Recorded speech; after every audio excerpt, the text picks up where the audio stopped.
Ya, ada. Assalamualaikum, Ustazah. Waalaikumsalam warahmatullahi wabarakatuh. Masya Allah. Bagaimana kabarnya, Ustazah? Alhamdulillah sehat walafiat. Saya sudah gabung dari tadi sebenarnya. Cuman kayaknya agak beda tadi tampilan Zoom-nya ya. Iya, Ustazah. Tadi pakai yang webinar sepertinya.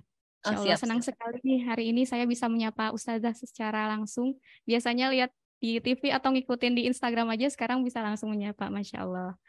Ustazah, insya Allah kali ini kita akan membahas tentang muslimah agar semakin produktif nih di bulan Ramadan. Pastinya sahabat Bina udah penasaran banget. Jadi langsung saja kepada Ustazah Syifa, dipersilakan. Ya, terima kasih Teh Sonia sebagai moderator pada kajian muslimah bercahaya di bulan mulia ini ya, di mana ini adalah awal Ramadan kita. Sebelum saya masuk ke materi, saya ingin menyapa dulu, mengucap salam dulu kepada teman-teman semua. Bismillahirrahmanirrahim. Assalamualaikum warahmatullahi taala wabarakatuh. Waalaikumsalam warahmatullahi wabarakatuh. Alhamdulillah wassalatu wassalamu ala Rasulillah Muhammad ibni Abdullah wa ala alihi wa sahbihi wa mawalah. Rabbi israh li sadri wa yassirli amri wahlul uqdatam min lisani yafqahu qawli, amma ba'd. Teman-teman semua dari Bina Muslimah ID ataupun siapapun yang hadir untuk silaturahim pada pagi hari ini, mudah-mudahan dalam keadaan sehat walafiat dan insya Allah puasanya masih dalam keadaan tetap semangat ya. Jangan sampai puasa kita hanya sekedar menahan lapar dan haus saja, tapi nol, tidak ada pahala dan kebaikan di dalamnya sama sekali. Karena kata Rasulullah Shallallahu Alaihi Wasallam, kam min sha'imin laisa lahu min siyamihi ilal ju' wal atas. Berapa banyak orang yang dia puasa, nahan lapar, haus sampai sore hari, tapi ternyata puasanya tidak bernilai apa-apa, tidak menjadikan dirinya pribadi yang lebih baik lagi, dan tidak menambah produktivitasnya sebagai seorang muslimah ataupun muslim yang baik.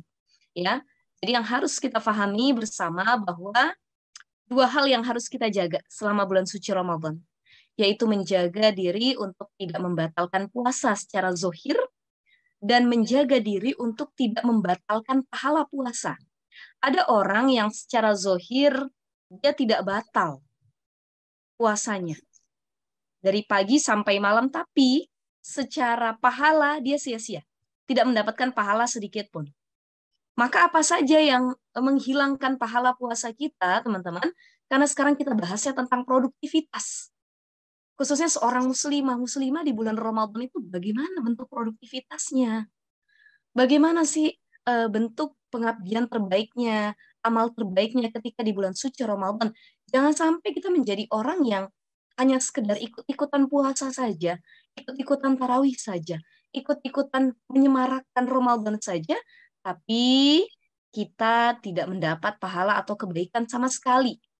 Karena satu hal yang harus kita pahami juga, bahwa Ramadan itu mengajarkan kita untuk mengejar predikat takwa, la'allakum tattaqun.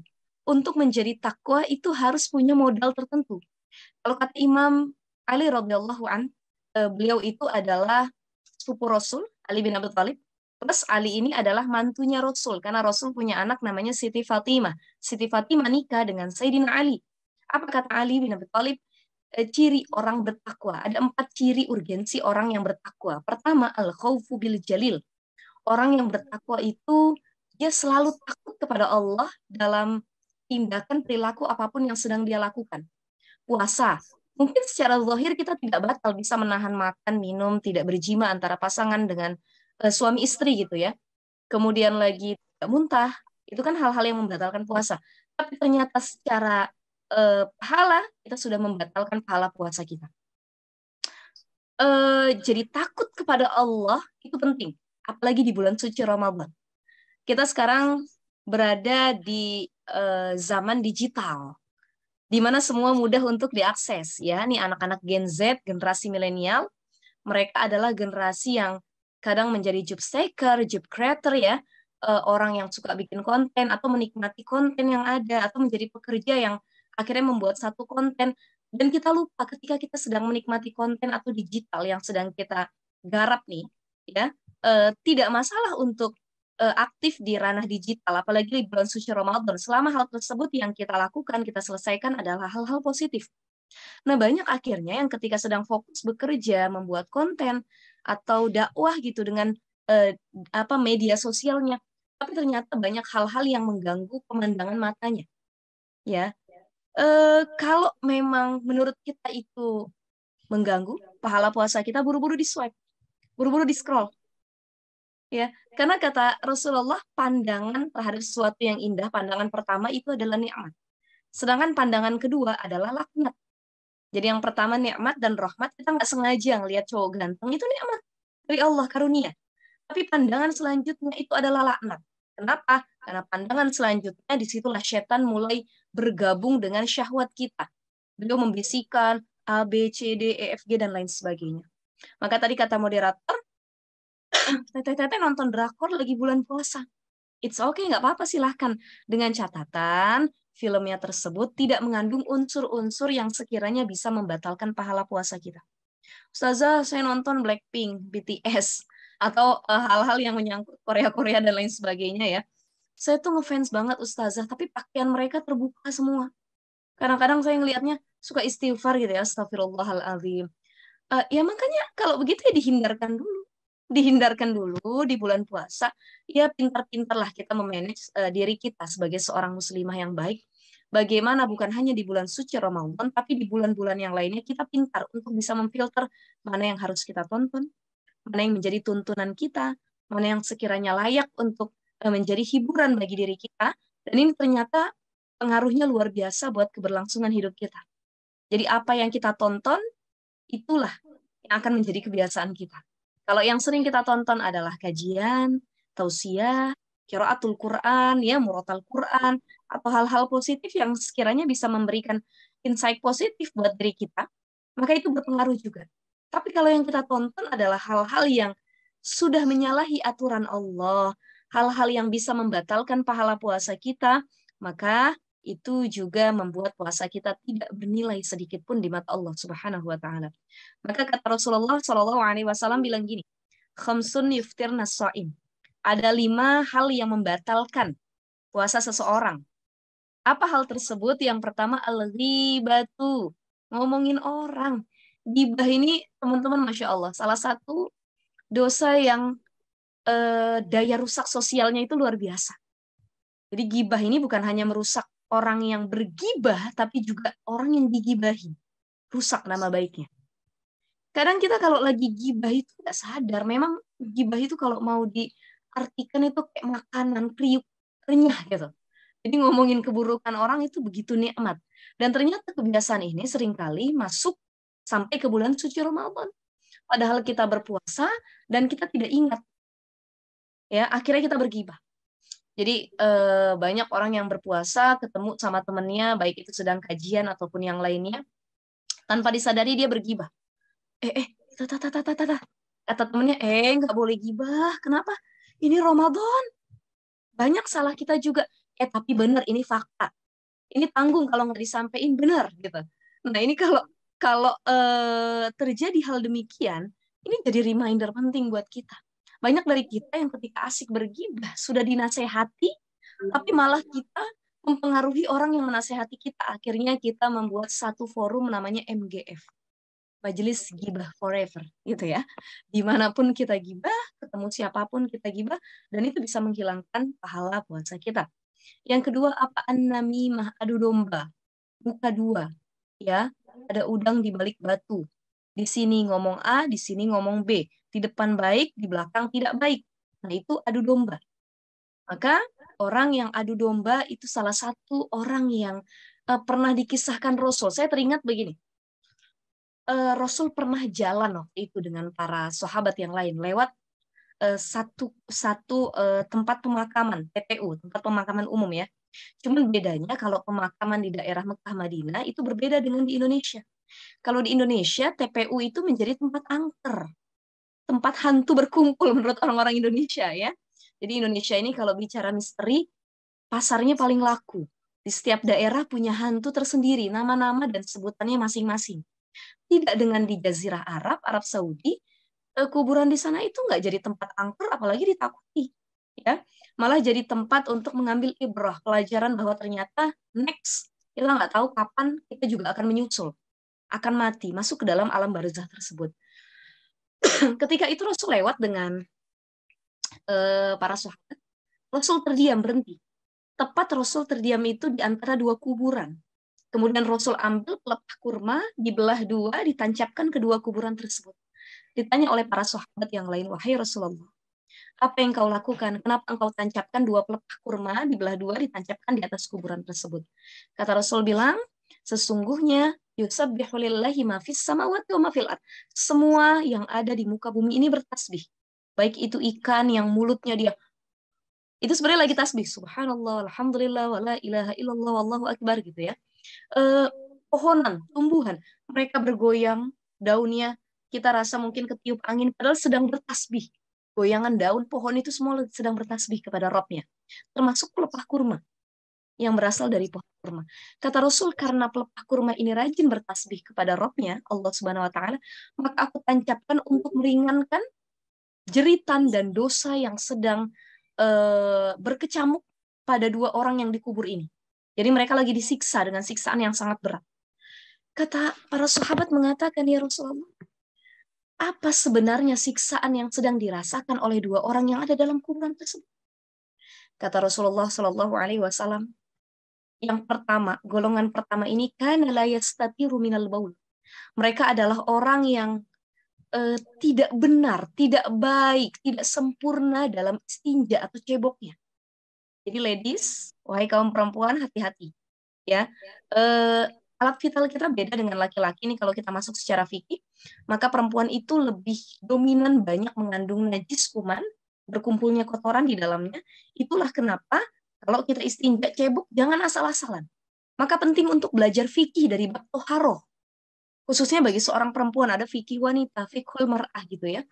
Betapa biar kita tahu bagaimana istinja yang benar, yang baik, yang suci, agar nanti tidak mengganggu sholat kita atau ibadah kita. Ternyata orang yang lalai dalam cebok atau istinjanya, punten, itu adalah mereka juga yang kelak akan disiksa dengan siksaan yang luar biasa di kubur. Mudah-mudahan kita bisa memperbaiki, insya Allah, istinja kita sehari-hari. Ya.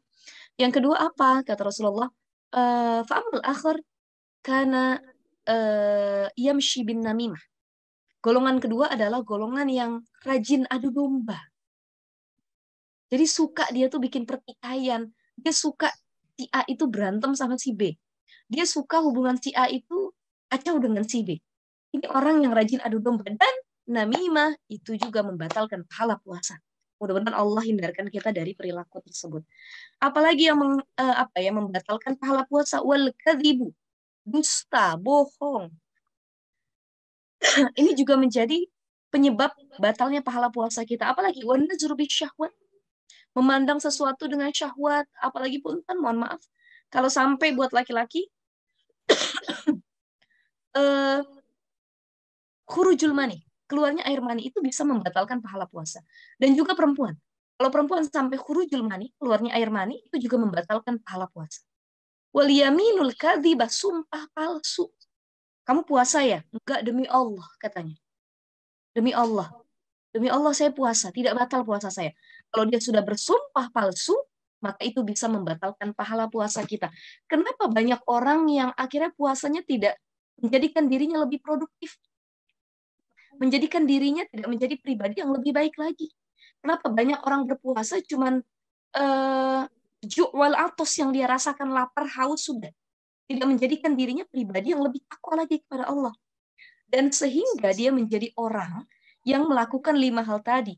Sebab dia tidak punya prinsip atau kurang ilmunya dalam melaksanakan ibadah puasa tersebut. Ya. Nah, ini juga kisah yang menarik dulu di bulan puasa itu ada 2 orang perempuan yang datang kepada Rasulullah Shallallahu Alaihi Wasallam.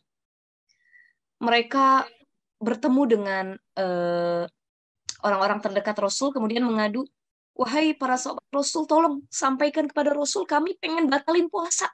Kata 2 orang perempuan.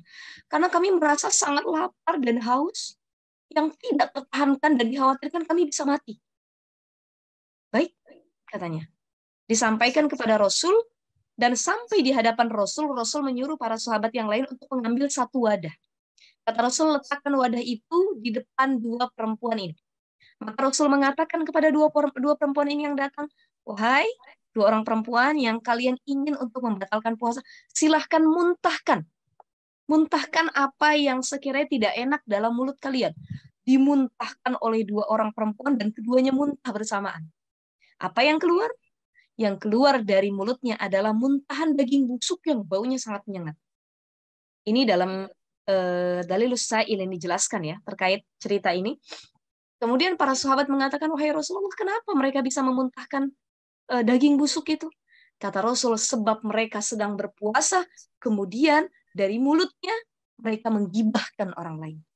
Karena orang yang gibah itu sama saja memakan bangkai saudaranya sendiri. Maka jangan sampai Ramadan kita habis dan sia-sia untuk hal-hal tersebut saja. Kita harus lebih produktif baik dalam beramal, baik dalam menjadi ibu rumah tangga, baik ketika menjadi seorang anak, menjadi seorang pelajar, menjadi seorang guru, menjadi seorang istri, apapun peran yang kita lakoni, maka kita harus punya prinsip untuk menjadi pribadi yang lebih produktif lagi. Khususnya di bulan Ramadan. Karena kalau sudah masuk Ramadan, apalagi alasannya adalah puasa. Saya puasa. Saya puasa dan saya puasa. Selalu bilang gitu ya. Disuruh masak. Mas, saya tuh puasa.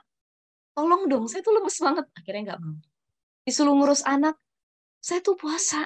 Tidur. Ini tidak produktif sama sekali. Walaupun sebenarnya tidur ketika di bulan suci Ramadan itu tidak dilarang. Tapi benar-benar sia-sia saja. Satu harian full selama bulan suci Ramadan kita tidak ada melakukan hal manfaat lainnya. Ya. Maka kalau orang-orang Cina, nah ini untung kita tinggal di Indonesia, teman-teman. Orang-orang Cina itu kalau sudah masuk bulan suci Ramadan, biasanya para pengusaha atau owner-owner kantor, kemudian lagi dirut-dirut kantor ya atau tempat-tempat kerjaan hampir mayoritas keseluruhan itu melarang umat Muslim Cina untuk berpuasa. Kenapa? Karena mereka menganggap kalau umat Muslim Cina berpuasa sambil bekerja, mereka tidak akan produktif, tidak akan optimal ketika bekerja. Ini di Cina. Untung di Indonesia tidak ada aturan demikian. Kita mau puasa silahkan, mau tidak puasa juga ya dosa kita sendiri. Ya, alhamdulillah di Indonesia terkait penggunaan jilbab kita tidak dilarang, untuk berjamaah sholat kita tidak dilarang, puasa kita tidak dilarang, kemudian untuk tarawih kita tidak dilarang, dan banyak hal yang patut kita syukuri bahwa kita ternyata menjadi muslimah Indonesia yang punya ruang lebih luas, baik untuk beramal, berkarya, berkarir, maupun melakukan hal-hal positif yang itu sesuai dengan tuntutan Islam itu sendiri. Maka apa tips yang bisa kita lakukan agar kita menjadi muslimah yang lebih produktif di bulan suci Ramadan ini? Ya, yang harus kita kenali teman-teman, Ramadan bukan hanya syahrus siyam, bulannya berpuasa. Tapi Ramadan adalah syahrul Quran. Bulannya diturunkan Al-Quran. Syahrul Ramadan alladzi unzila fihil Quran. Dalam surah Al-Baqarah. Jadi Al-Quran diturunkan pada 17 Ramadan. Maka jangan hanya kita fokus pada ibadah puasa saja, tapi Quran juga harus kita kejar untuk dekat kepada Quran. Kemudian tadabur Quran, ya, khatam Quran, menyimak hafalan Quran dengan pasangan itu salah satu hal produktif yang bisa kita lakukan di bulan suci Ramadan daripada hanya diam, tidur, main gadget, scroll TikTok, Instagram, media sosial yang akhirnya kita melihat hal-hal yang tidak baik. Ini bisa menghilangkan pahala puasa kita. Maka tipsnya adalah satu, muslimah yang hadir semua, baik yang sudah menikah maupun yang belum menikah ya, kita harus punya prinsip untuk memanfaatkan minat bakat kita selama di bulan suci Ramadan. Ya, apa minat bakat kita kira-kira? Oh, kita ahli dalam berpuisi, kita ahli dalam menulis, kita ahli dalam bersolawat, ya, kita ahli dalam public speaking misalkan, atau kita ahli masak, bikin kue gitu. Atau keahlian-keahlian yang lainnya yang sekiranya itu menjadi minat kita dan bakat terpendam yang selama ini harus kita kembangkan. Maka bulan Ramadan adalah bulan yang sangat-sangat tepat sekali untuk mengembangkan minat bakat kita. Karena dengan adanya pengembangan minat bakat dari seorang muslimah di bulan suci Ramadan, ini membuat kita eh, lebih kuat lagi bentengnya untuk lakukan hal-hal yang dosa ataupun sia-sia. Ya, oke, saya suka bikin kue. Dari awal bulan Ramadan sampai menjelang Idul Fitri, tiap hari kerjaannya bikin kue. Paling diselingi untuk berbuka, sahur, sholat, baca Quran. Selebihnya dia bikin kue terus. Oh, Ustazah, saya suka bikin tulisan kaligrafi atau menggambar-gambar hal-hal Islami dan lain sebagainya. Ya sudah, perdalam, silahkan. Ya, itu juga boleh. Oh, Ustazah, saya suka public speaking. Silahkan share ilmu kalian. Kemudian bikin video-video konten. Manfaatkan digital yang ada. YouTube, Instagram, TikTok. Mulai. Kita berdakwah lewat media sosial. Karena dakwah itu bukan hanya buat orang-orang yang dikatakan ustadz, ustazah, atau ulama saja. Siapapun yang dia sudah belajar, dia tahu dia boleh untuk berdakwah. Dengan catatan ada keinginan untuk terus belajar. Bukan stuck pada eh, kemampuan diri yang dia merasa sudah cukup. Kita nggak boleh pernah merasa cukup, teman-teman. Ya, siapapun kita, sepintar apapun kita, sehebat apapun kita, secerdas apapun diri kita, sesungguhnya keahlian dan kelebihan yang kita miliki dalam diri kita itu takarannya hanya seperti buih di lautan yang tidak ada apa-apanya di mata Allah Subhanahu wa taala. Jadi kalau kita sombong terhadap kecantikan, terhadap kepintaran, kecerdasan, harta, kelebihan atau maziah apapun yang kita miliki, kalau sudah Allah cabut titipan kelebihan tersebut, kita tidak bernilai sedikit pun sebagai hamba Allah. Ya, maka kalaupun kita punya kelebihan selain kita kembangkan tadi bakatnya, jangan lupa untuk terus bersyukur kepada Allah Subhanahu wa taala, ya Allah, ternyata banyak orang yang tidak seberuntung diri saya. Banyak orang yang mungkin tidak punya kemampuan atau kelebihan sebagaimana diri saya, dan saya termasuk orang yang sangat beruntung dengan nikmat yang Allah berikan. Itu yang harus kita pahami. Jadi silahkan manfaatkan minat bakat tersebut. Ya. Tapi Ustazah, bakat saya itu nonton drakor katanya. Saya tuh kalau nonton drakor habis berjilid-jilid, berepisode-episode, saya kuat Ustazah. Oh, kalau itu bukan minat bakat. Ya, kalau itu males, pengennya gogoleran aja di atas tempat tidur. Nah, kita harus bedakan mana yang sekiranya minat bakat, karena minat bakat itu adalah sesuatu yang menjadikan diri kita itu punya value tersendiri. Ya, ketika kita mampu mengembangkan minat bakat kita dalam diri seorang muslimah, maka itu akan menghadirkan value tertentu, nilai yang luar biasa dalam diri kita. Yang tadinya kita tidak menjadi apa-apa, maka kita akan menjadi apa-apa. Yang tadinya kita bukan siapa-siapa, tapi kita akan dikenal oleh siapa-siapa. Karena apa? Karena kita mampu mengolah bakat minat yang ada dalam diri kita, dan bulan Ramadan adalah bulan yang sangat tepat untuk mengolah hal tersebut. Karena Allah kasih peluang kita lebih banyak di bulan suci Ramadan. Orang yang memanfaatkan minat bakatnya dengan maksimal, dia nggak akan lagi ngerasain haus, lapar, lemas berpuasa, pengen buka, kemudian pengen ngomongin orang, pengen melihat hal-hal yang negatif. Kenapa? Karena semua sudah dia salurkan kepada minat dan bakatnya yang positif. Yang kedua, apa prinsip kita? Ketika kita beramal, bekerja, ataupun melakukan sesuatu, kita bisa bekerja sebagai freelance. Ya, jadi lakukan hal apapun selama itu baik di bulan suci Ramadan. Saya pekerja ustazah dalam satu instansi, tapi saya juga aktif di masjid. Saya ikut ngebantu bikin takjil. Ya, walaupun itu nggak digaji, ya nggak apa-apa. Kalaupun digaji, alhamdulillah. Saya bantu beres-beres masjid. Saya bantu nyiapin tarawih. Saya bantu ngajarin Quran. Ketika bulan Ramadan itu kan bentuk-bentuk amalan-amalan freelance yang menjadi tambahan kita di bulan suci Ramadan. Ya, maka kalaupun kita bekerja untuk menjadi produktif nih, saya yakin teman-teman semua di sini juga banyak yang berkarir ya, bekerja di luar rumah, yang punya kesibukan tersendiri. Ketika kita bekerja atau melakukan satu amalan, agar itu bernilai positif dan optimal ya, maka selain kita harus bekerja sebagai freelance, cari tambahan lainnya untuk kita lebih produktif menjalankan Ramadan, kita juga harus optimal dalam mengerjakan hal tersebut. Nah, untuk mencapai pekerjaan atau amalan yang optimal, Ini dalam Al-Quran disebutkan. Fa'ita farokta fansop. Kalau kamu sudah kelar dengan satu hal atau satu amalan, satu pekerjaan, baru engkau lakukan pekerjaan yang lain. Ini seperti banyak yang nanya contoh dalam masalah menikah. Ustazah, saya ini masih kuliah, masih jadi mahasiswa, mahasiswi. Tapi saya pengen nikah. Bagaimana Ustazah? Ini banyak sekali yang DM saya. Saya bilang harusnya nggak usah tanya ke saya. Yang tahu bagaimananya kuat atau tidak menjalaninya itu pribadi kita. Mungkin kalau nanya ke saya bilang silahkan lakukan keduanya menurut saya mampu. Karena saya juga dulu punya pengalaman demikian.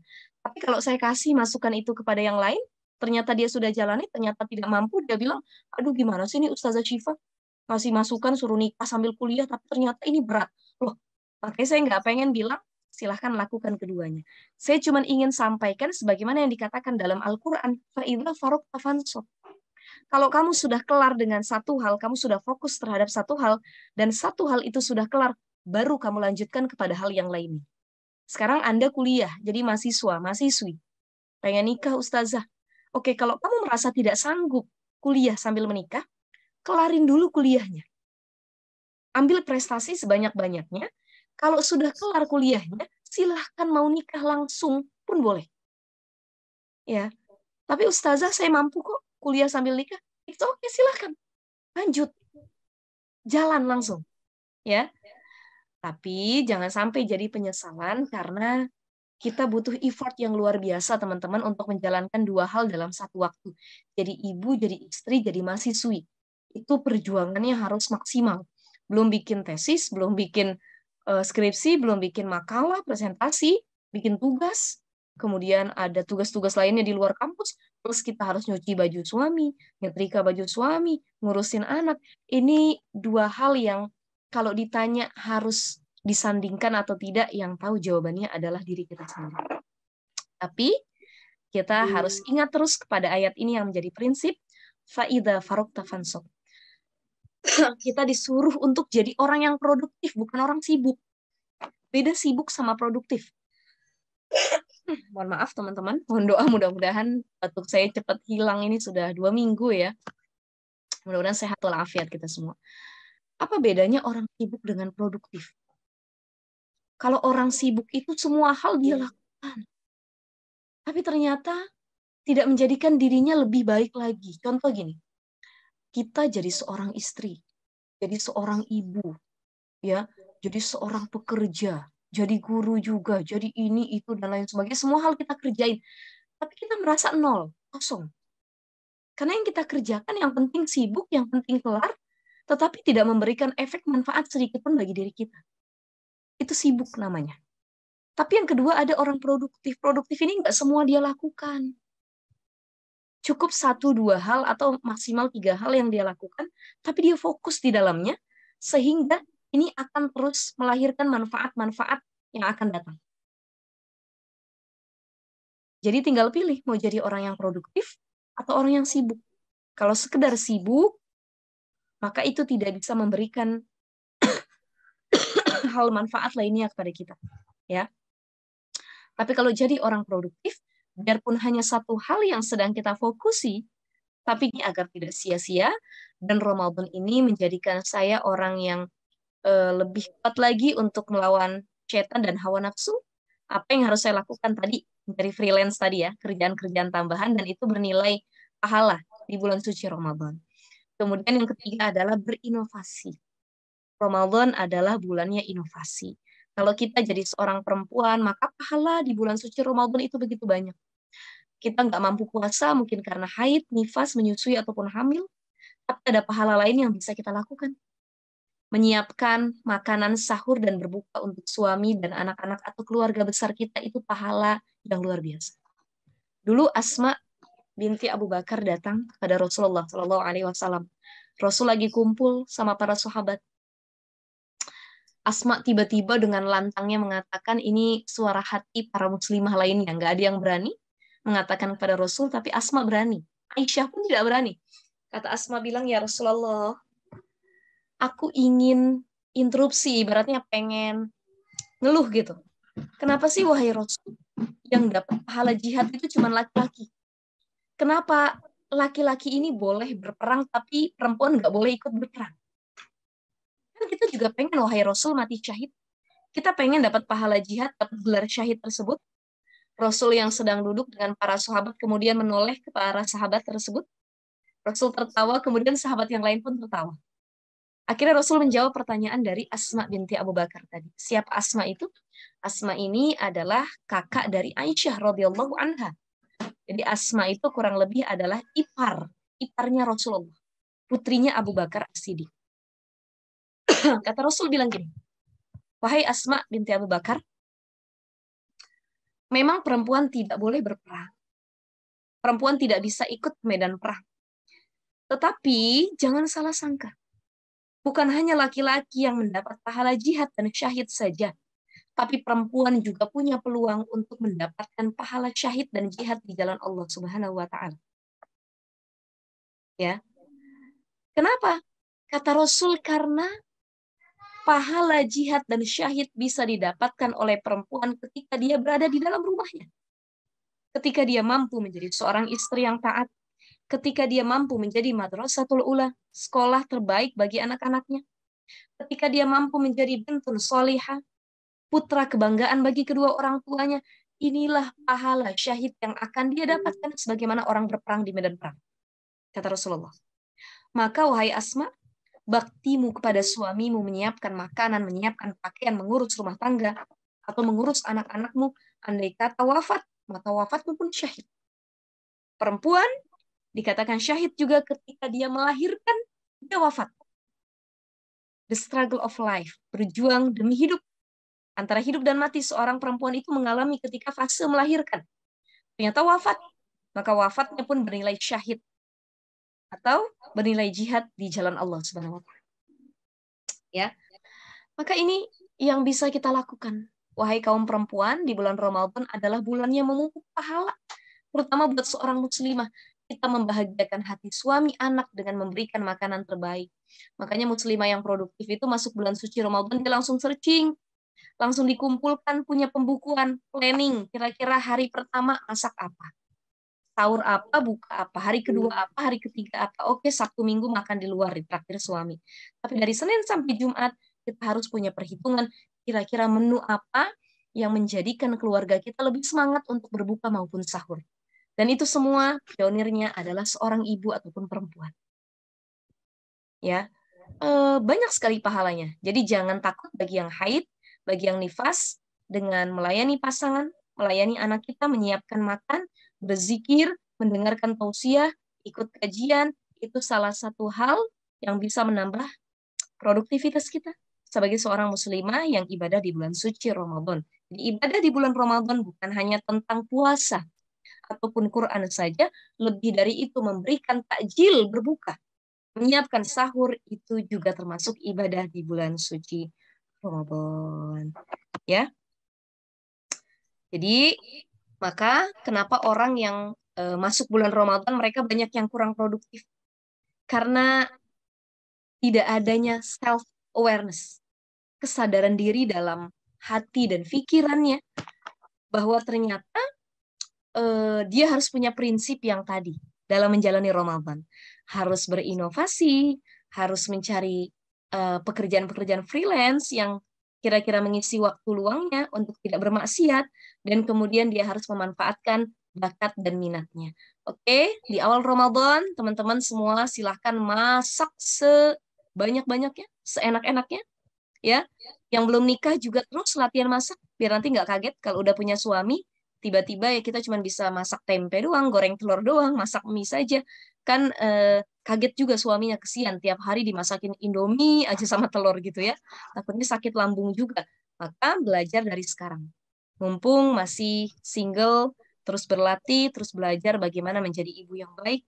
Terus kasih asupan diri dan hati kita ilmu-ilmu yang luar biasa, bagaimana menjadi seorang istri, bagaimana menjadi seorang ibu, ya, bagaimana menjadi seorang anak yang baik. Terus kita lakukan hal tersebut agar waktu kita lebih produktif dalam menjalani ibadah di bulan suci Ramadan, dan terus hadirkan awareness tadi ya, kesadaran yang lebih baik lagi bahwa kita di bulan Ramadan tidak boleh menyia-nyiakan waktu tersebut. Sebab apa? Sebab Ramadan kita tidak dapati setiap bulannya.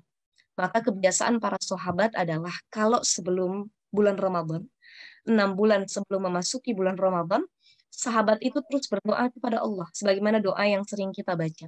Allahumma barik lana fi Rajaba wa Sya'bana wa ballighna Ramadan. Ini doa yang sering dibaca oleh para sahabat.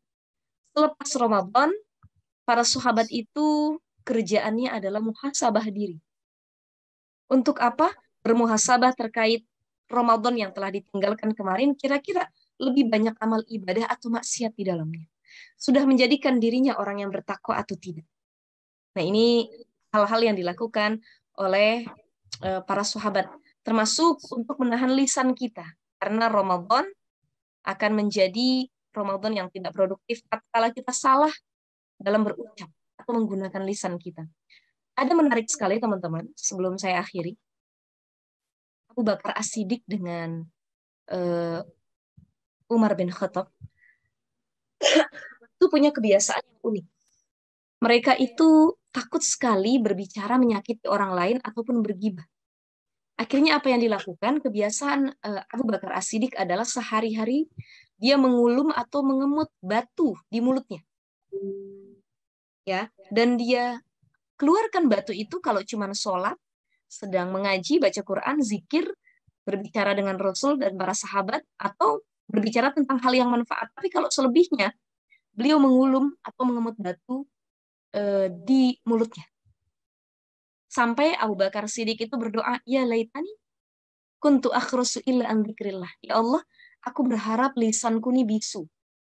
Kecuali dalam mengingat Allah, dalam berzikir kepada Allah, saking takutnya buat dosa. Ketika dia punya lisan yang masih sehat ini.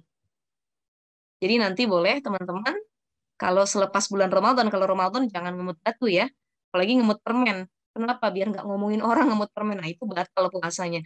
Nanti setelah bulan suci Ramadan, menjadi kupu-kupu yang indah dengan sayapnya yang berwarna-warni, di awalnya menjadi telur. Telur, ulat, kepompong berubah menjadi kupu-kupu. Maka orang yang berpuasa di bulan suci Ramadan, pilihannya ada dua. Apakah dia akan berpuasa layaknya kupu-kupu atau akan berpuasa layaknya ular? Ular setelah berpuasa menjadi pribadi yang lebih buas, menyakiti orang-orang atau hewan-hewan lain di sekitarnya.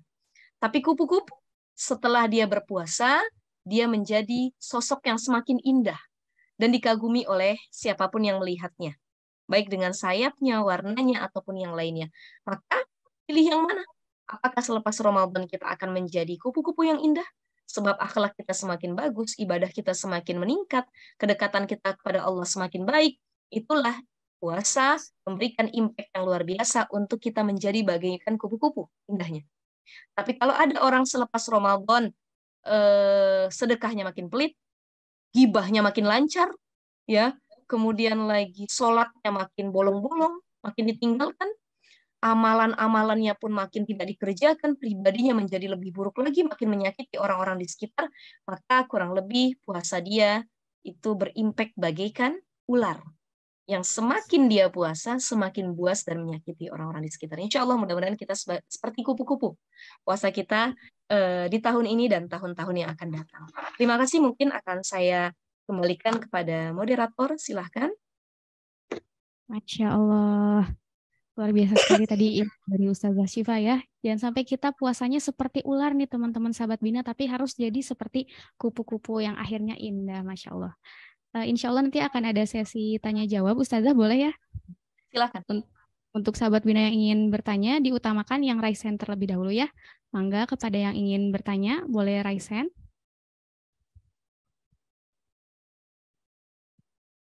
Oke, kita pilih dulu ya satu orang. Teh Anisah Dwi Apriani boleh? Silahkan langsung bertanya.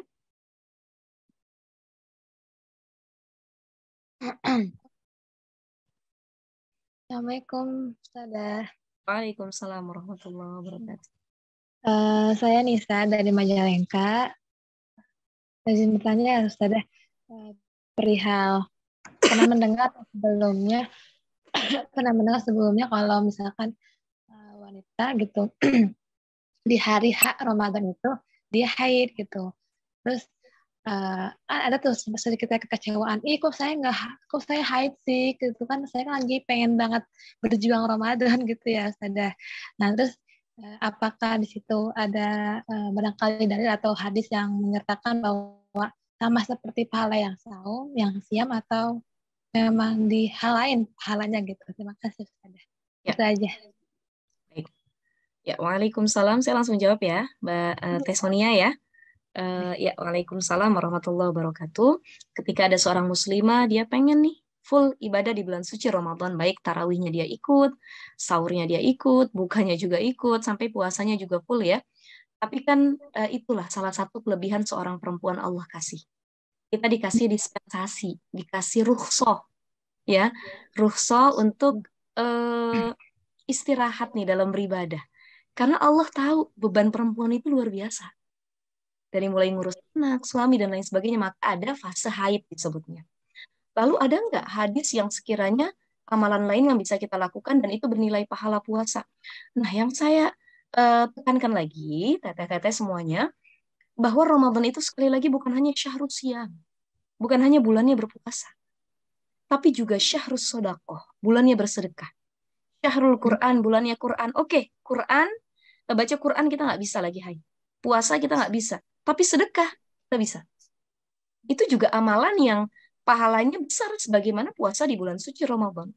Dulu sahabat pernah ditanya sama Rasulullah pernah ditanya oleh sahabat, ya Rasulullah, ayu sedekati afdal, sedekah apa yang paling utama wahai Rasul? Maka Rasul mengatakan sedekatun fi Ramadan, bersedekah pada bulan suci Ramadan. Bahkan ada satu juga amalan yang Rasulullah lakukan, ya. Kalau dalam kitab Nihayatul Zain itu disebutkan Ramadan itu kita diperintah tadi untuk liiktaris sodakoh, memperbanyak sodakoh. Li'annahu sallallahu alaihi wasallam kana ajwadu ma yakunu fi Ramadan. Rasul itu adalah orang yang paling dermawan kalau masuk bulan suci Ramadan. Jadi kalau kita haid, kita nifas, kemudian kita nggak bisa tarawih, itikaf, kita nggak bisa puasa, kita nggak bisa baca Quran, ada amalan lain yang bisa kita lakukan, bersedekah, berbagi kepada sesama, menyiapkan takjil, itu kan berbagi juga, ya, memberikan makan kepada fakir miskin dan lain sebagainya, itu juga bentuk pahala yang bernilai sejajar dengan orang-orang yang berpuasa. Ya, seperti itu. Dan jangan lupa di bulan Ramadan ini kita juga harus banyak berdoa. Jadi kalau yang lagi haid, ini suka banyak yang nanya sama saya gini, Ustazah, saya tuh pengen 30 hari itu full Ramadan, nggak kepotong sama haid. Boleh nggak saya minum Premolud atau obat-obat penunda haid? Jadi kalau kita haji ataupun umroh itu kan banyak yang minum Premolud namanya, obat penunda haid ya. Biar ihram kita sempurna, biar umroh dan haji kita tidak tertunda. Karena kan susah tuh kalau sana lagi. Ya apalagi persiapan finansialnya tuh uangnya harus banyak. Maka banyak yang akhirnya minum obat penunda haid. Nah kalau Ramadan Ustazah boleh nggak minum obat penunda haid? Maka saya katakan, silahkan saja. Islam nggak pernah melarang untuk minum obat penunda haid kalau kita mau 30 hari full Ramadan. Tapi yang harus difikirkan adalah efeknya. Karena obat penunda haid itu obat keras. Kita harusnya, fitrah kita tuh memang dikasih haid. Kenapa sih harus kita potong-potong, haidnya harus ditunda gitu? Karena Allah kasih fitrah itu pasti ada hikmah di dalamnya. Jangan kita menganggap, kok laki-laki bisa 30 hari full, kok saya kepotong haid, harus bayar kodok dan lain sebagainya. Itulah bentuk cinta Allah kepada kita. Ya, maka jangan pernah menyalahi fitrah atau haid tersebut. Ya udah jalanin, kalau keluar haid nggak apa-apa. Ya, harus kita kodok, ya sudah, kita kodok. Karena kalau efeknya kalau diminum terus-menerus, itu kalau dari sisi medis, obat penunda haid itu baik dari bentuk suntik maupun pil, itu bisa membuat rahim kering. Saya pernah ngobrol dulu sama dokter kandungan gitu ya. Jadi minum obat penunda haid pun nggak boleh sering-sering. Maka kalau umroh itu bagus sih cari waktu-waktu di mana kita bukan tanggalnya haid, itu lebih bagus tuh untuk perhitungannya, gitu ya. Jadi jangan galau dan jangan sampai melakukan hal yang pokoknya saya harus 30 hari full, ya. Ibadah kita bukan hanya puasa, tapi tadi melakukan kebaikan, berbagi dengan orang lain, berzikir dan berdoa. Apa doanya yang harus kita dawamkan ketika di bulan suci Ramadan? Ini doa yang diajarkan oleh Rasulullah Shallallahu Alaihi Wasallam. Allahumma innaka afuwun karim, tuhibbul afwa, fa'fu anni ya karim. Atau kalau kita bareng-bareng, Allahumma innaka afuwun karim, tuhibbul afwa, fa'fu anna ya karim. Gitu ya. Kita minta diampuni dosa, dimaafkan, dan doa ini harus sering kita dawamkan. Kalaupun kita nggak puasa, lagi haid, banyakin doa ini. Gitu ya. Baik. Baik Ustazah, jazakallah. Insya Allah semoga terjawab ya Teh. Alhamdulillah nih Ustazah sudah bergabung 293 orang sahabat Bina nih Masya kali Allah, ini. Masya Allah. Insya Allah kita masih ada waktu sampai 10.30 untuk tanya jawab.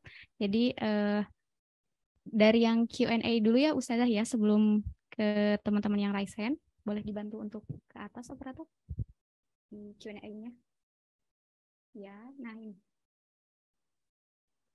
Dari Alifah Sri Wahyuni.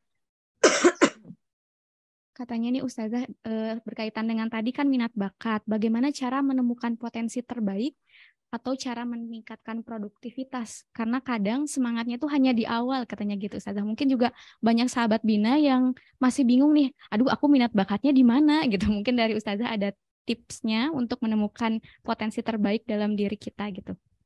Ya. Kita tahu minat bakat kita tuh di mana.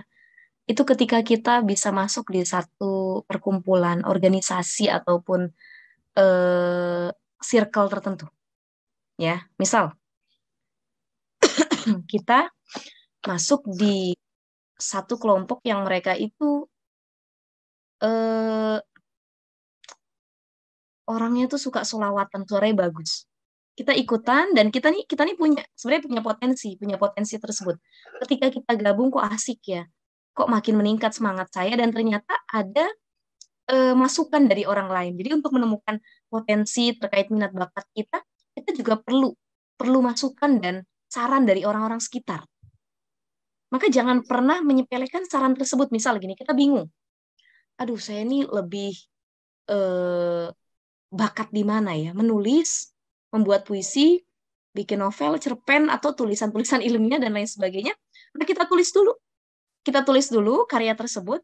Nanti kita kasih ke orang lain untuk sekiranya menilai apa yang sudah kita lakukan. Mereka akan mulai memberi nasihat dan arahan gini.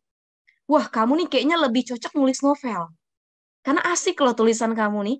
Gitu. Tapi kalau karya ilmiah, kayaknya kurang cocok. Banyak sekali kamu yang kurang tepat dan lain sebagainya. Maka lakukan dulu. Untuk menggali potensi itu, lakukan dulu. Hal yang sekiranya tuh, kita lagi ada semangat melakukan tersebut, bikin karya tersebut, inovasi tersebut, baru minta orang lain untuk menilai. Misal, bakat kita itu dibikin kue, baking. Oke, perempuan ini kan ada yang bakat, ada yang enggak nih bikin kue. Ketika dia coba bikin, walaupun sebenarnya dia tuh bikin bukan karena kemauan, tapi karena pengen nyari hatinya calon mertua atau si doi yang lagi PDKT sama dia lagi ta'aruf, kemudian ya udahlah, saya nggak pernah masak, nggak pernah nyentuh dapur, tiba-tiba dia bikin kue, bikin masakan, dia coba. Ketika dia kirim, otomatis kan ada respon nih dari orang yang mencoba hasil karyanya, masakan ataupun yang lainnya, kemudian akan disampaikan, oh kayaknya kamu bakat nih, kamu bakat deh bikin kue, kamu bakat deh masak.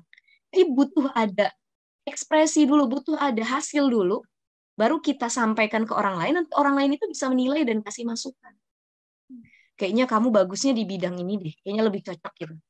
Nah itu untuk melihat potensi kita tuh di mana. Yang kedua, kita harus punya orang-orang yang tepat juga untuk memberi saran dan nasihat. Jangan sembarangan orang kita terima sarannya juga gitu ya, kan nggak semua orang gitu. Maka guru dan orang tua itu menjadi pilar yang tepat dalam memberikan nasihat serta masukan. Kita datang ke guru. Ustadz, Ustazah, menurut Ustazah tuh saya tuh suka melakukan A, B, C, D. Ya, begini hasil saya, kira-kira yang mana ya? Baru nanti guru ataupun orang tua kita memberikan nasihat. Kalau sudah tahu potensi yang kita punya, maka terus digali dengan masuk ke circle yang sekiranya terus menambah semangat kita untuk melakukan hal tersebut. Misal tadi, kita pintar melukis, cari circle yang memang mereka orangnya suka melukis. Kita suka menghafal Quran, cari circle yang mereka semua para penghafal Quran. Kita suka berdagang, cari circle yang mereka bisa saling memberi saran terkait gimana sih dagang yang baik, gimana sih untuk adanya pertumbuhan dalam berdagang dan lain sebagainya. Itu kan bisa kita lakukan, ya. Jadi kalau sudah kenal potensi, dapat saran dari orang lain, baru untuk istiqomahnya adalah mencari circle yang bisa mendukung bakat dan minat kita, ya. Masya Allah, semoga terjawab ya tadi Kak. Sekarang kita buka lagi pertanyaan untuk yang raise hand. Teh Siti Aisyah, boleh?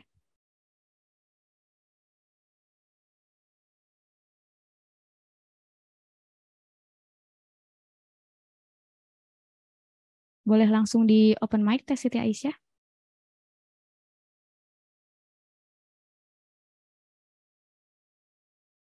Assalamualaikum Ustazah. Assalamualaikum warahmatullahi wabarakatuh. Maaf sebelumnya, apakah suara saya terdengar jelas Ustazah? Aman. Ustazah, saya mau bertanya. Tadi kan tentang gibah. Para akhwat khususnya itu kan nggak bisa jauh dari gibah gitu kan. Apalagi perkumpulan, bahkan di masjid saja pun bisa menggibah gitu. Nah, tips dari Ustazah tadi kan kita ngemut batu gitu ya, Ustazah. Supaya kita nggak bisa ikut gibah juga gitu kan. Tapi kan kita juga mendengarkan Ustazah. Itu bagaimana hukumnya? Baik, terkait dengan gibah, Masya Allah saya yakin ini kegalauan kita semua. Terutama perempuan ya. Perempuan ini ahli gibah banget, ahli banget terkait gibah. Walaupun tidak menutup kemungkinan laki-laki pun orang yang suka gibah juga gitu ya. Tapi memang perempuan lebih ekstrim gibahnya dibanding laki-laki gitu. Terkadang kalau kita lagi gibahin orang, yang kita omongin datang tiba-tiba orangnya. Langsung ganti topik. Iya, kemarin gimana? Nah, ini seringkali dilakukan di masjid, ya, di majelis taklim atau di tempat-tempat liko kajian, kan hilang pahala kita nih. Sebab pahala kita sudah diberikan kepada orang yang kita gibahi. Maka tadi terkait dengan mengemut batu itu bukan saran saya sih, tapi itu kebiasaan dari Abu Bakar Siddiq, mengemut batu. Jadi beliau cari cara gimana biar mulutnya ini jarang terbuka. Jadi setiap mau ngomong tuh susah sebab ada batu di mulutnya. Ya. Yang kedua adalah kalau kita nggak bisa ngemut batu dan itu terlalu ekstrim buat kita, terlalu apa sih kok ngemut batu? Ya kita ngemut permen. Kalau lagi nggak puasa, atau kalau orang zaman dulu itu biasanya ngemut sirih ya, bikin gigi kuat juga kan akhirnya susah ngomong. Kalau ngomong juga kelihatan mulutnya bagaimana gitu. Nah itu pintar-pintar kita lah mengkondisikan bagaimana lisan kita sekiranya difilter lebih baik lagi dalam satu keadaan ataupun yang lain. Yang kedua, kalaupun kita nggak ikut gibah kan kedengeran nih sama orang-orang yang lagi pada gibah. Maka sebisa mungkin kita tinggalkan tempat tersebut. Jadi gini, Ustazah saya nggak bisa ninggalin tempat itu. Jadi mereka gibah di samping saya padahal lagi kajian. Mungkin saya pulang tinggalin kajian. Maka ingatkan, nasihati. Itu cara paling utama dari kita yang harus dilakukan. Kita nasihati. Teteh, ya Allah, ngaji loh. Yuk, kita juga punya kesalahan. Jangan cuma fokus kepada kesalahan orang lain, tapi kita juga harus fokus dengan kesalahan diri kita. Yuk kita fokus lagi yuk kajiannya. Nah, gitu. Kalau sekiranya mereka menerima nasihat kita, mereka diam, tidak melanjutkan gibahnya, berarti berhasil saran dan dakwah. Tapi kalau mereka tetap, bentar, ini tuh seru loh. Lagian kamu sih nggak mau ikutan, ini beneran loh, fakta yang tertunda katanya. Ini tuh saya nggak bohong, kenyataan. Kenyataan gitu katanya. Ya sudah, kalau sudah demikian, ternyata nggak bisa dirubah, maka cari tempat posisi yang lain. Tempat duduk yang lain yang sekiranya menjauhkan diri kita untuk tidak mendengar gibahan orang tersebut. Kalau masih nggak bisa, Ustazah, ya Allah Ustazah, saya tuh mereka tuh ngomongin orang, ya udah diamin aja. Yang penting kita sudah ada niatan untuk tidak ikut ngomongin orang lain juga, dan kita cukup untuk fokus kepada yang sedang kita lihat. Misalkan lagi dengar kajian, lagi dengar bacaan Quran, fokus ke situ. Tapi kalau lagi tidak mendengar hal tersebut dan kita dalam MGF tadi, Majelis Gibah Forever yang tadi sedang ada gitu kan, berkumpul, buru-buru tinggalin circle atau tempat tersebut. Cari alasan lah, kira-kira saya pulang duluan ya, saya ada acara atau saya gimana-gimana, karena kita tahu ini roman-romannya sudah mulai memburuk nih. Pergibahan udah mulai ekstrim nih kira-kira gitu ya. Udah, langsung lanjut pulang. Itu ya kurang lebih ya, seperti itu ya. Insya Allah semoga terjawab ya. Jadi jangan sampai kita jadi membernya MGF ya, Majelis Ghibah Forever. Harus dijauhin. Ini ada beberapa pertanyaan di Q&A Ustazah terkait gimana cara seorang muslimah yang ingin berdakwah tapi mungkin dia itu belum percaya diri atau khawatir dianggapnya itu remeh oleh orang lain gitu Ustazah. Baik, terkait berdakwah, saya ingin sampaikan kepada teman-teman semua, dakwah itu bukan hanya lewat lisan saja. Bukan misalkan kayak saya nih berceramah dari mimbar ke mimbar, dari majelis ke majelis gitu ya. Tapi dakwah juga bisa dengan tulisan. Dakwah bisa dengan status-status yang mengajak apa kebaikan kepada yang lain, ya. Atau dari quotes-quotes yang sering kita share, itu juga bentuk dakwah. Kalau memang ini yang saya ingin sampaikan begini. Dakwah itu nggak harus mimbar kan, nggak harus di majelis taklim masjid besar. Kalau kita nggak punya kapabilitas, kemampuan, lebih baik tidak usah. Karena ditakutkan dari ucapan kita salah. Yang kedua, secara ilmu kita belum mumpuni. Ya. Yang ketiga, takutnya kesalahan yang kita sampaikan itu menjadi bumerang buat diri kita dan orang lain.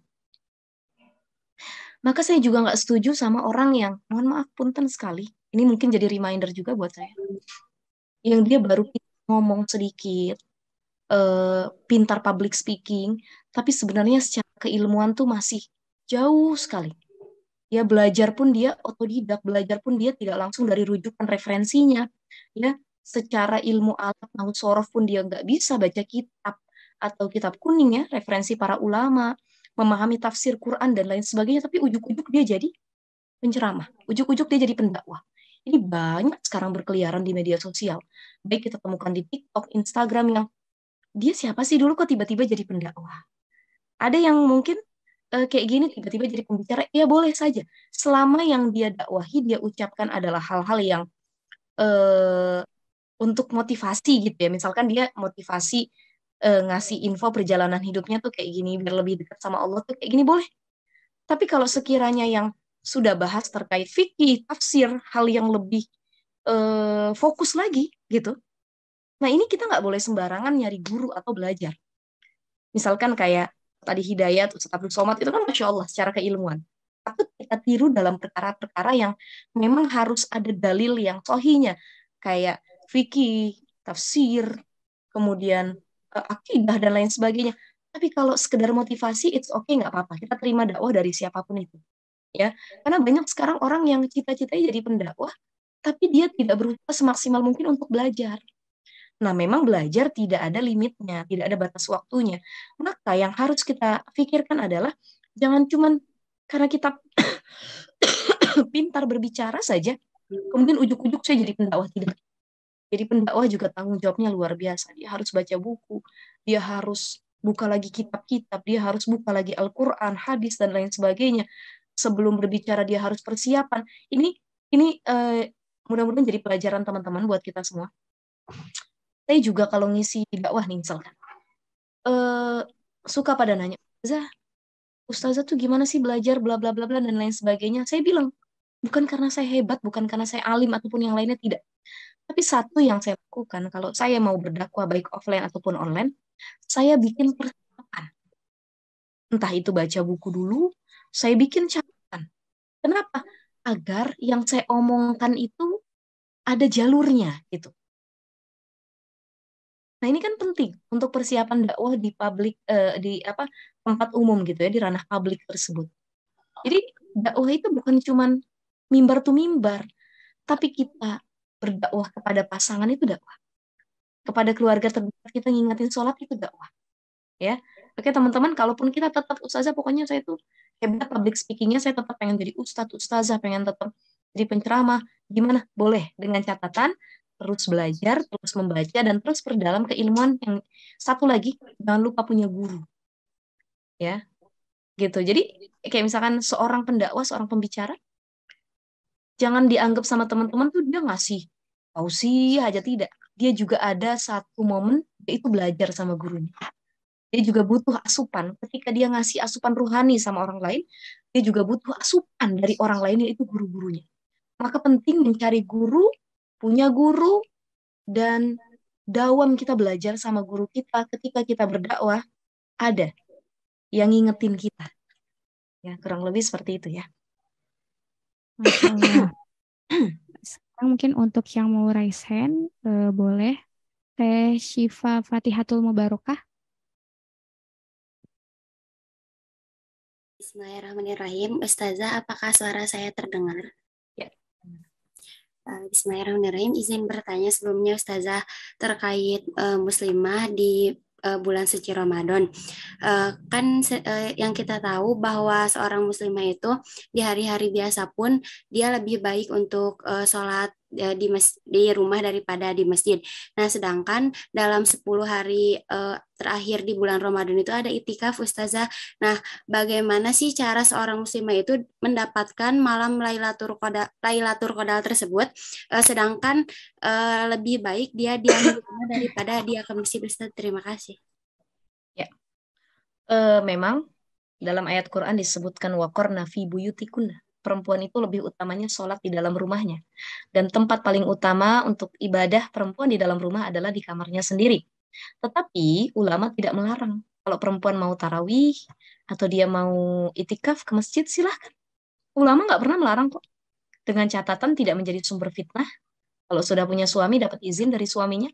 Kalau sudah punya anak, itu tidak meninggalkan kewajibannya, ya, mengurus anak-anaknya. Dan kemudian lagi dia tidak tabaruj ketika datang ke masjid ataupun tempat itikaf, itu boleh. Ya, walaupun lebih utamanya di dalam rumah, tapi karena bulan Ramadan kita nemuinnya setahun 5 sekali, silahkan ke masjid. Dengan catatan harus dijaga yang tadi. Ya. Lalu gimana kalau kita haid nih, pengen itikaf, tapi nggak bisa ke masjid? Karena kan rencananya pengen dapat Lailatul Qadar. Itikaf itu kan emang harus di masjid gitu kan. Nah, Lailatul Qadar itu bukan berarti yang di masjid saja Allah kasih. Tapi siapapun itu. Yang ada di rumah itu pun bisa Allah kasih Lailatul Qadar. Tergantung apa yang dia lakukan. Jadi kalau kita nggak bisa ke masjid karena haid, tapi kita punya amalan. Selama malam-malam terakhir atau 10 hari terakhir, Asyrul Awakhir min Ramadan, itu kita di rumah, nggak melakukan hal lain, tapi kita megang tasbih, zikir. Kita doa tadi, Allahumma innaka afuwwun karim tuhibbul afwa fa'fu anna ya karim. Ya, subhanallah walhamdulillah wala ilaha illallah wallahu akbar. Nggak berhenti kita dari malam sampai pagi, dan ternyata amalan kita itu ngalahin orang yang ada di masjid. Nggak semua orang di masjid itu kan ibadah, ada yang tidur juga itikaf. Ya, ada yang dia gibah juga dan lain sebagainya. Jadi tergantung siapa yang paling sungguh-sungguh dalam amalannya. Walaupun dia nggak di masjid, tapi kalau di rumah, dia bersungguh-sungguh untuk melakukan ibadah, walaupun itu bukan sholat ataupun itikaf, cuma zikir saja, istighfar saja, dia pun ada peluang untuk mendapatkan Lailatul Qadar. Tapi kalau tidak haid, bagusnya itikaf di dalam masjid. Sudah pertanyaannya? Satu lagi mungkin ya Ustazah yang dari Q&A. Ini gimana cara untuk, tadi kan berkaitan dengan amalan yang mengurangi pahala puasa nih Ustazah.